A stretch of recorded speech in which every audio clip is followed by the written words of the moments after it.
პროექტი სამართლის კვირეული იუსტიციის სახლში ვიზიტით გაიხსნა. ღონისძიების მონაწილე ახალგაზრდებს აფხაზეთის ავტონომიური რესპუბლიკის იუსტიციისა და სამოქალაქო ინტეგრაციის მინისტრმა, იუსტიციის მინისტრის მოადგილემ და იუსტიციის სახლის თავმჯდომარემ უმასპინძლეს. შეხვედრის მონაწილეებმა იუსტიციის სამინისტროს ქართული სამართლის ჰოლოგრამული მუზეუმი დაათვალიერეს და ქართული სამართლის განვითარების მრავალსაუკუნოვან ისტორიასა და უძველესი სამართლის ძეგლებს გაეცნენ.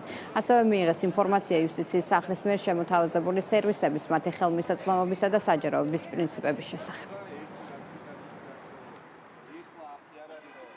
აფხაზეთის იუსტიციის და სამოქალაქო ინტეგრაციის სამინისტრო ახორციელებს პროექტს სამართლის კვირეული, რომლის ფარგლებში აფხაზეთიდან მდევნილ ახალგაზრდებს აქვთ შესაძლებლობა შეისწავლონ ქართული სამართლის ძირითადი მიმართულებები. მონაწილეებს დღეს ჰქონდათ შესაძლებლობა მოენახულებინათ საქართველოს იუსტიციის სამინისტროს ქართული სამართლის მუზეუმი, სადაც წარმოდგენილი არის ქართული სამართლის განვითარების ძირითადი ეტაპები. სამართლის კვირეულის პარგლებში ჩვენ ვიცით, რომ მათ ჩაუტარდებათ არაერთი ტრენინგ კურსი სამართლის ადამიანის უფლებათა დაცვის სხვადასხვა პრინციპულ საკითხებზე.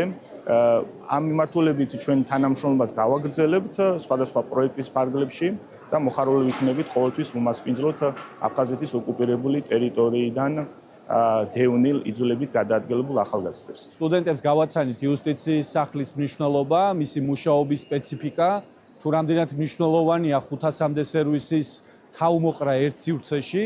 ბუნებრივია მათთან საუბარში ხაზი გაუსვით იმას, თუ რა სიახლეები იგეგმება იუსტიციის სახლში, ვესაუბრეთ ახალმშენებლობებზე, ვესაუბრეთ მობილური იუსტიციის სახლზე და ყველა იმ სიახლეზე, რომელიც ინერგება ან უკვე დაინერგა იუსტიციის სახლში. დღეს არის სამართლის კვირეულის პირველი ეტაპი, სადაც ვესტუმრეთ იუსტიციის სახლს.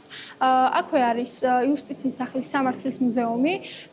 ჩვენზე დიდი შთაბეჭდილება მოახდინა მუზეუმმა, რადგან აქ არის წარმოდგენილი საქართველოს სამართლის განვითარების ეტაპები.